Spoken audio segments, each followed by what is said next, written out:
Internet সমুদ্রের ভেতর থেকে চলে থাকে, কিন্তু আমরা জানি ইন্টারনেট স্যাটেলাইটের মাধ্যমে চলে। এটা আসলে ভুল। TR-1 মধ্যে যেসব কোম্পানি রয়েছে তারা নিজেদের অর্থায়নে সমুদ্রের তলদেশ দিয়ে এক দেশ থেকে আরেক দেশে জালের মতো অপটিক্যাল ফাইবার বিছিয়ে রেখেছে। এভাবেই একটি দেশ অন্য সব দেশগুলোর সঙ্গে কেবলের সাহায্যে যুক্ত হয়েছে। তারপর দেশ থেকে বিভিন্ন প্রদেশে বা জেলায় এই অপটিক্যাল ফাইবারগুলো বিভক্ত হয়ে যায়।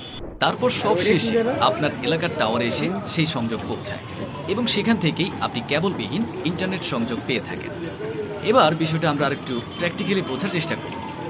বিভিন্ন দেশের সার্ভারগুলো তারের মাধ্যমে যুক্ত। অবিশ্বাস্য হলেও এটাই সত্য। তবে যেন তেন তার নয়, এগুলোকে বলা হয় অপটিক্যাল ফাইবার। আমরা জানি বাংলাদেশ সহ পৃথিবীর প্রত্যেকটি দেশই ইন্টারনেটের সঙ্গে সংযুক্ত। সাধারণত আমরা সকলেই মনে করি ইন্টারনেট স্যাটেলাইটের মাধ্যমে কাজ করে, কিন্তু বাস্তবে একেবারেই ভিন্ন। শতকরা 99% ইন্টারনেট কাজ করে অপটিক্যাল ফাইবারের সাহায্যে। এই অপটিক্যাল ফাইবার হচ্ছে অত্যন্ত সরু একটি জিনিস, যেটা মানুষের চুলের থেকেও সরু। এখন আপনার মনে প্রশ্ন আসতে পারে যে মোবাইল ব্যবহারের সময় তো আমাদের সঙ্গে কোনো কেবল যুক্ত থাকে না, তাহলে কেনই বা কেবলের কথা বলা হচ্ছে? আসলে বিষয়টা হচ্ছে, যে টাওয়ার থেকে আপনার মোবাইলে নেটওয়ার্ক আসে সেই টাওয়ার থেকে আপনি যে ওয়েবসাইট ব্রাউজ করছেন সেখানকার সার্ভার পর্যন্ত কেবল বিছানো থাকে। এত সরু হলেও ডাটা ট্রান্সফার রেট বা তথ্য বিনিময় হার অত্যন্ত বেশি, প্রায় 150 গিগাবিটস প্রতি সেকেন্ডে। এই ফাইবারগুলি বিছানো আছে সমুদ্রের মধ্য দিয়ে।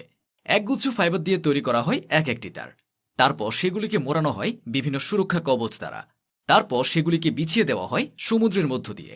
অতি সুরক্ষিত ব্যবস্থা থাকা সত্ত্বেও এই তার বা কেবলগুলির গড় কার্যকাল 25 বছরের বেশি হয় না।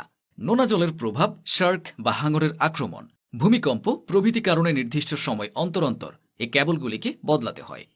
এই কেবলগুলোর নাম সাবমেরিন কেবল। কেবলগুলি যেখানে এসে শেষ হয় তাকে ল্যান্ডিং পয়েন্ট বলে। ভারতে মুম্বাই, চেন্নাই, কোচিন প্রভৃতি স্থানে ল্যান্ডিং পয়েন্ট রয়েছে। সবথেকে বেশি কেবল গিয়েছে মুম্বাই শহর দিয়ে। এই কেবলগুলো দিয়ে যারা পুরো পৃথিবীকে কানেক্ট করেছে তারাই হচ্ছে TR-1 কোম্পানি। বাংলাদেশে 2টি ল্যান্ডিং পয়েন্ট রয়েছে, একটি হচ্ছে কুয়াকাটায় এবং আরেকটি হচ্ছে কক্সবাজারে। এখন আপনি যদি কোনো ওয়েবসাইট ভিজিট করেন আর সেটির সার্ভার যদি অন্য কোনো দেশে হয়ে থাকে, তাহলে আপনার ব্রাউজ করা সমস্ত ডাটা পুনরায় এসে এই ল্যান্ডিং পয়েন্টের মধ্য দিয়ে সেই নির্দিষ্ট সার্ভারে গিয়ে পৌঁছাবে এবং পুনরায় সেই সার্ভার থেকে আপনার ডিভাইসে ডাটা রিসিভ হবে। এখন প্রশ্ন হচ্ছে, এই ল্যান্ডিং পয়েন্ট থেকে কিভাবে ইন্টারনেট আপনার হাত পর্যন্ত আসে, এমনকি এর জন্য আসলে কত টাকাই বা খরচ হয়? বাংলাদেশের ক্ষেত্রে যদি আমরা ধরি, তাহলে দেশের ভেতরের বিভিন্ন অপারেটর যেমন গ্রামীণফোন, রবি, বাংলালিংক, এরা ল্যান্ডিং পয়েন্ট থেকে পরবর্তী ধাপে তারের মাধ্যমে নিজেদের কানেকশন পুরো বাংলাদেশে ছড়িয়ে দেয়। এটা হচ্ছে TR-2 কোম্পানি। এই TR-2 কোম্পানিগুলো প্রতি গিগাবাইটে একটা নির্দিষ্ট পরিমাণ টাকা TR-1 কোম্পানিকে হিসেব করে দিয়ে থাকে। এছাড়া লোকাল পর্যায়ে বিভিন্ন ইন্টারনেট সার্ভিস প্রোভাইডার বা ISP রয়েছে, যারা মূলত TR-3 কোম্পানি। মূলত TR-1, TR-2 ও TR-3 এই 3 স্তরেই ইন্টারনেট আমাদের হাত পর্যন্ত আসে। ভালোভাবে পর্যবেক্ষণ করলে জানা যায় যে ইন্টারনেটের জন্য আসলে কোনো খরচ নেই।